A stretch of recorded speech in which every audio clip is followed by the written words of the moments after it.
Hi friends! ఈ వీడియోలో మీకు చల్లగా, హెల్తీగా, టేస్టీగా ఉండే మింట్ లెమన్ బటర్ మిల్క్ ఎలా తయారు చేయాలో చూపిస్తాను. సో, ఈ వేసవిలో ఇవి తాగితే చాలా చల్లగా, కడుపు హ్యాపీగా ఉంటుందండి. సో, 1 గ్లాస్ కర్డ్‌కి 2 గ్లాసెస్ వాటర్ యాడ్ చేసుకోండి. నేను కర్డ్ మీద ఉన్న మీగడ తీసుకున్నాను. సో, నాకు వెన్న వచ్చింది. నేను కర్డ్ తినేటప్పుడు కర్డ్ మీద ఉన్న మీగడని తీసి పక్కన పెట్టి ఇలా వెన్న చేసుకుంటాను. ఈ వెన్నని తీసి పక్కన పెట్టేశాను. ఇప్పుడు ఈ వెన్న తీసిన మజ్జిగలో పుదీనా, చిన్న చిన్నగా కట్ చేసుకున్న అల్లం ముక్కలు, ఒక టీ స్పూన్ జీరా, ముప్పావు టీ స్పూన్ సాల్ట్ వేసుకొని మళ్ళీ మిక్సీ పట్టుకుంటున్నాను.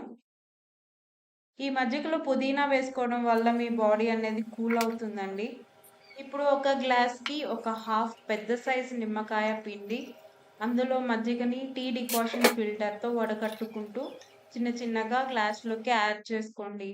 అంతే సూపర్ టేస్టీ మింట్ లెమన్ మజ్జిగ రెడీ.